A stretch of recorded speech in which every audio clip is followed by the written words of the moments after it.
It's been an extremely busy year for Capcom. Monster Hunter Rise and its expansion Sunbreak are finally available on Xbox and PlayStation consoles. Even Mega Man Battle Network Legacy Collection has done surprisingly well, with over 1 million units sold. However, there are still some heavy hitters to come, with Street Fighter VI perhaps being the biggest. In terms of size and scale, it's probably the most feature-packed Street Fighter yet from Capcom, offering extensive single-player and multiplayer options. Even more importantly, it's a chance for the series to redeem itself after the disastrous launch of Street Fighter V and its underwhelming presence over the years. Street Fighter VI launches on June 2nd for PS4, PS5, Xbox Series X and S, and PC. How does it compare to its predecessor in terms of features, characters, and content? What can newcomers and veterans expect? Will it really sell over 10 million copies in its lifetime like Capcom hopes? Well, we can't answer the last part, but Street Fighter VI is a big step forward in almost every way, starting with drive gauge versus V-gauge. Street Fighter VI introduces multiple wholesale changes. It has the drive gauge, which fuels techniques like parry to knock aside an enemy's attack. Drive impact will deliver a powerful blow while absorbing a hit, and overdrive arts work like X moves. Drive rush lets you close the distance, and is cancelable from a normal attack or parry. And drive reversal allows for quickly escaping combos and counterattacking. Overspending the drive gauge causes burnout, which makes the player weaker to stuns. However, there's a risk versus reward to getting one big move to turn the tide, even if it means suffering from burnout. Street Fighter V relied on the V-gauge, which allows for using V-skills, V-reversals, V-triggers, and V-shifts. V-skills vary between characters, and activate special skills, with additional V-skills added in the Champion Edition. V-triggers provide unique effects, like extra hits to a special move or a damage boost. V-reversals are, as the name indicates, for reversing attacks and countering, while V-shifts allow for dodging and counterattacking. Multiple super combos. Street Fighter V had super combos, but they were instead called critical arts. And pretty much every character except for Akuma, Cage, and Dan had one. Critical arts could also change for some characters, like Ryu, Guile, and so on, if their V-triggers are active. Street Fighter VI returns to the Street Fighter Alpha era of each character having multiple super combos determined by different meter levels. If a level 3 super combo is activated at 25% health or less, it becomes a critical art, which deals more damage or changes entirely. Depending on the meter's levels and types of moves, it's possible to cancel overdrive arts and special moves into a super combo. Extreme Battle versus Extra Battle. While 1v1s and ranked matches are all fine, what does Street Fighter VI offer in terms of more fun modes? There's the new Extreme Battle, where battles have unique, often bizarre gimmicks thrown in. You could be fighting on the street and suddenly a bull rampages through, opening up your opponent. Another sees balls thrown into the arena, which you can hit back and forth, causing damage to your opponent. You can also have Mets from Mega Man dropped in, or even electric coils, which can shock both fighters if they're too close.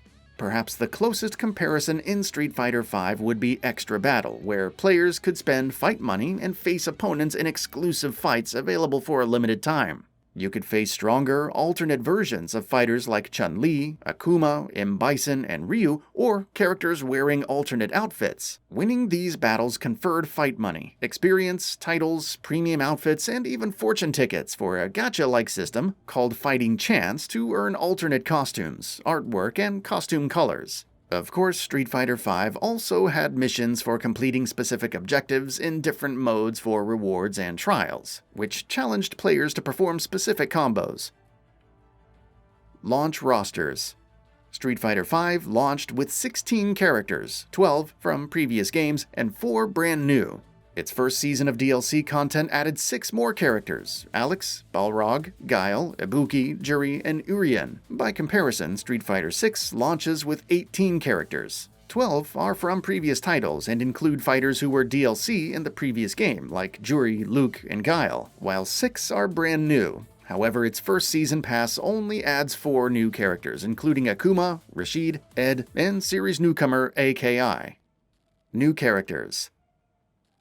Out of the 4 new fighters introduced in Street Fighter V, Rashid, Nekali, Laura, and Fang, none of them are available in Street Fighter VI's base roster. It features Manon, a ballerina and expert judoka, MMA fighter and jewelry designer Manon, Kimberly, a graffiti artist trained by Guy, the enigmatic JP who serves as the main villain, Lily of T-Hawk's Thunderfoot tribe, and Jamie, Luke's rival, who practices kung fu and also breakdances.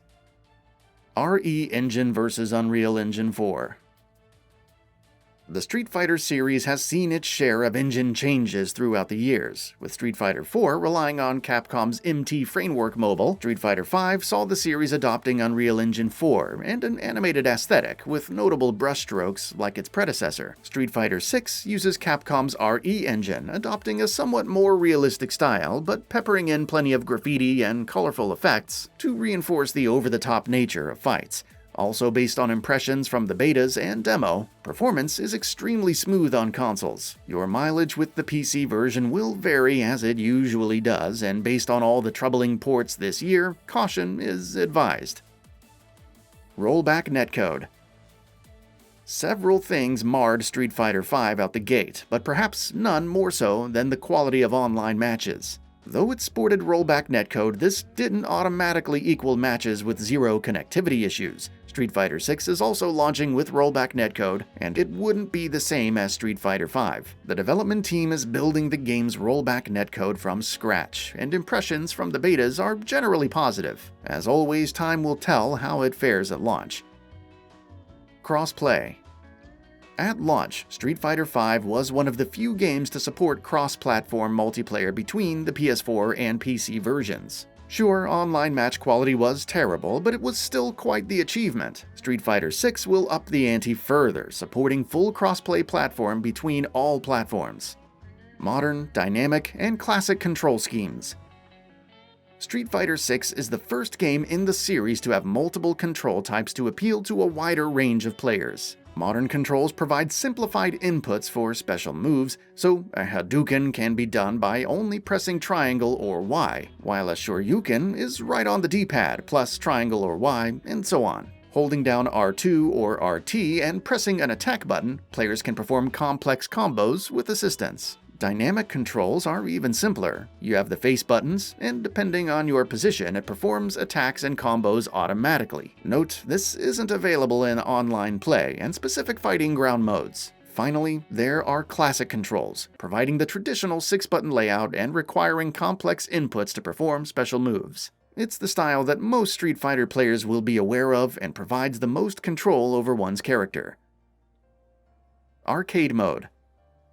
Perhaps the biggest criticism against Street Fighter V at launch was the lack of arcade mode. It wouldn't be added until nearly 2 years after launch. However, Street Fighter VI has arcade mode at launch, as players experience each other's story through battles with different CPU opponents. Special illustrations are available after completion and viewable in the gallery, and you can even upload your rankings online to compare with other players. World Tour. While Street Fighter V lacked meaty single-player offerings at launch, Street Fighter VI introduces World Tour mode. It allows players to create a custom character who explores the streets of various locations worldwide, partaking in battles and developing their skills under masters like Ryu and Chun-Li. You can also work odd jobs and play mini-games like breaking boards to get by. The character creator has already spawned all kinds of nightmarish horrors, so it should provide an interesting pastime for solo players. Street Fighter V's campaign involved individual stories for each character. However, this segued into A Shadow Falls, a free story campaign added post-launch. Not the worst single-player offering, but considering everything missing on release, it was far from the best. Battle Hub vs. Online Lobby. Of course, your custom fighter isn't restricted to World Tour. They also serve as your avatar in the Battle Hub, a massive arcade where online battles take place. You can challenge other players to regular or extreme battles, spectate other players' matches, view replays, or play classic titles like Street Fighter II and Final Fight. You can also fight other players' avatars with your own and partake in tournaments via the event counter.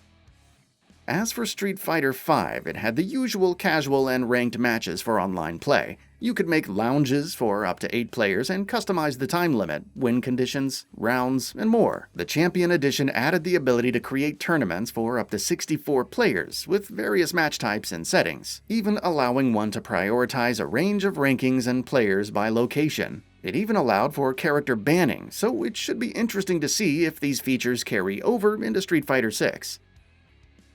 Real-time commentators.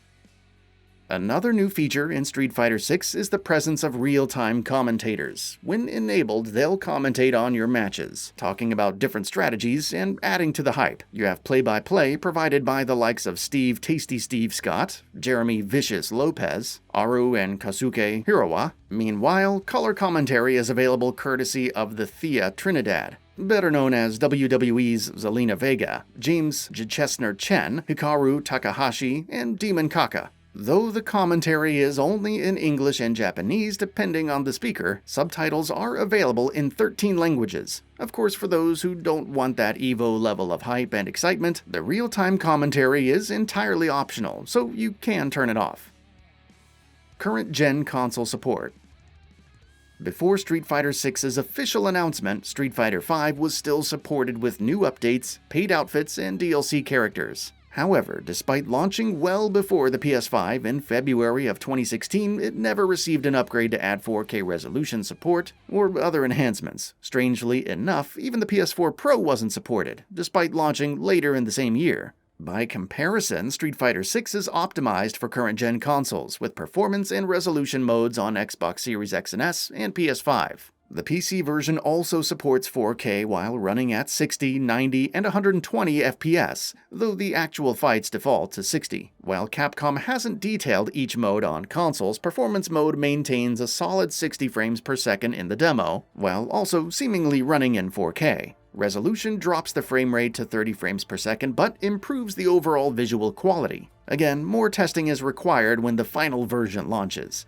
That's all for now. If you enjoy what you saw, please hit the like button. And if you're new to the channel, now is a great time to subscribe. We upload brand new videos every single day. After subscribing, don't forget to enable all notifications by clicking the bell icon. Thanks for watching this video, and we'll see you next time, right here on GamingBolt.